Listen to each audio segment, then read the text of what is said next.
देखो, सबसे पहली बात हमारी कमजोरी क्या है, हम परेशान हो जाते हैं। संसार में देखो तो परेशान, परमार्थ की तरफ देखो तो हम परेशान हो। ये हमारा आदत स्वभाव बन गया परेशान होना। थोड़ा सा धैर्यवान बनो, गंभीर बनो। कोई भारी से भारी विपत्ति में परेशानी स्वीकार करके विपत्ति से थोड़ी निकला है, तो सुलझो। ठीक है, ये विपत्ति आई, समस्या आई, इसका समाधान होगा। ऐसा थोड़ी कि हमें नष्ट कर देगी। अगर अभी हमारी बड़ी हानि हो जाती है, हम कल इससे बड़ा लाभ प्राप्त कर सकते हैं। हमको एकदम बिल्कुल गंभीर रहना है, इतने कमजोर नहीं बन जाना। अब वो गए तो क्या होगा, अब वो वस्तु गई तो क्या, पद गया तो क्या होगा। प्रयास किया था, ये पद मिला था, इससे बड़ा पद प्राप्त करूंगा, मैं इससे बड़ा महान बनूंगा। ठीक है, एक बार गिर गया, गलती हो गई, दंड भोगूंगा, फिर इससे ज्यादा संयम में रहूंगा। बिल्कुल मतलब एकदम फ्रेश दिमाग रखना चाहिए। और अपने लोग क्या है, जरा सी बात में एकदम पछड़ा कर लेते हैं, एकदम कमजोर हो जाते हैं। ये बिल्कुल ठीक नहीं है। हम जीवन भर की यात्रा की बात कह रहे हैं, भारी से भारी कष्ट में भी मुस्कुराना, तो हमें बल मिला है, हमें भगवान की कृपा का दर्शन हुआ है, हमें उनका दुलार दिखाई दिया है।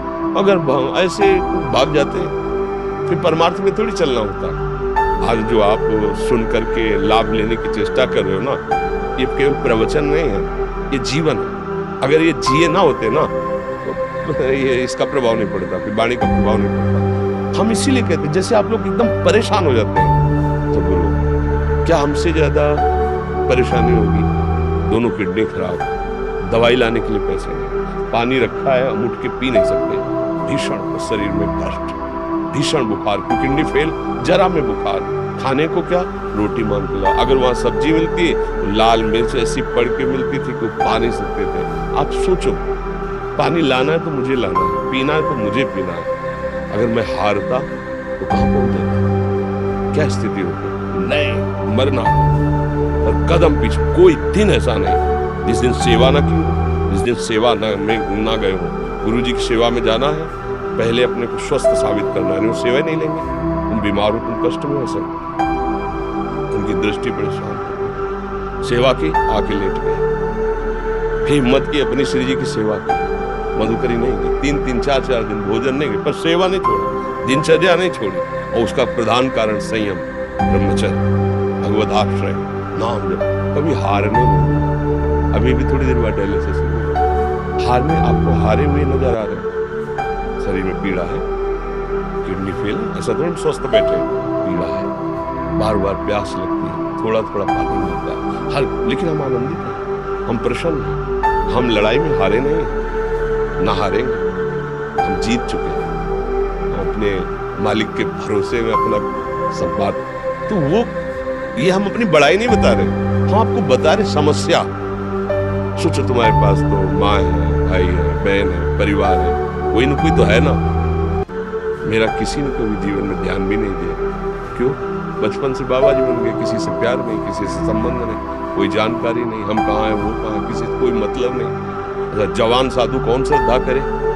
कभी गांव जाने की हिम्मत नहीं पड़ती कि रोटी मांग ले, पता नहीं लोग क्या सोचेंगे, क्या भावना कर ले। हम दरवाजे पे खड़े हैं, क्या कैसी भाव, जो हमारे सामने आकाश वृत्ति से आया यौवन अवस्था में, वही पाया है, अन्यथा भूखे रहे। जब हम हर समय अपने को विवेक के द्वारा सावधान रखें तो हम कभी निराश नहीं हुए, कभी उदास नहीं हुए, कभी ऐसा नहीं लगा कि यार हम दुखी, कभी नहीं लगा। उसी का फल है, उस सुख का संकेत मिल गया जहां दुख की निशानी भी नहीं। वही उसी के बच्चे हो, हम सब उसी धातु से बने हुए हैं। हम इतना क्यों परेशान हो जाते हैं? हम ये देखते हैं अपने लोग, थोड़ी बात बिगड़ गई परेशान, नहीं बिगड़ी तो बिगड़ जाने की संभावना में परेशान है। आज सुख है लेकिन कल सुख छिन जाएगा, तो हम आज के सुख में सुखी ना होकर कल के दुख की आने की संभावना में भयभीत तो मतलब क्या हमारी सोच रह गई? हमको इतना बलवान बनना है कि सुख और दुख दोनों हमको छू न सके। बारिश से बारिश सुख की व्यवस्था है तो अहंकार में हर्षित होकर किसी का अपमान न करे कि हम धनी, हम पदाधिकारी, अमुक। भारी से भारी दुख आया तो हमें किसी के सहयोग की जरूरत नहीं, हम फिर अपने कदम बढ़ाएंगे, हम फिर जुड़ी हुई अपनी भावनाओं को सजाएंगे। मस्त जीवन, एकदम तुम अविनाशी के बच्चे हो। शेर का बच्चा भेड़ों के बीच में फंसकर म्यों म्यों बोल रहा है, बस अगर दहाड़ना सीख जाए तो कोई भी उसे परास्त नहीं कर सकता। ऐसे भगवद अंश तू प्रपंच में फंसकर अपने को इतना दीन क्यों देख रहा है? तू ऐसा है कि भगवान के दिव्यास्त्र में भी ताकत नहीं तेरे को मार सके। तू अविनाशी का अविनाशी बच्चा है, विनाशी भोगों को, विनाशी शरीर को मैं मान के इतना भयभीत, इतना दुख, ठीक नहीं। ये सबके लिए, केवल एक के लिए नहीं। आप समझो, आप लोग सोचते हैं हम गृहस्थ होकर भला ऐसी स्थिति कैसे। जनक जी सुखदेव जी के गुरु हैं और राजा हैं, महल है, रानियां हैं, नौकर है, चाकर। क्या सुखदेव जी जिनके शरीर में लंगोटी भी नहीं है, दिगंबर, परमहंस, परमहंस के गुरु है जनक जी जो राजा हैं। समझो आप ऐसा ना सोचे कि हम नौकरी कर रहे हैं, हम संसार में, हम गृहस्थ हैं, हम आध्यात्मिक ऊंचाई पर नहीं चढ़ सकते। नहीं, आप एक सरकारी नौकरी या आप किसानी या व्यापार करते हुए आप एक अध्यात्म की ऊंचाई में चढ़ सकते हैं। और अध्यात्म ही है जो तुम्हें इस माया के दुख सुख से ऊपर उठा सकता है।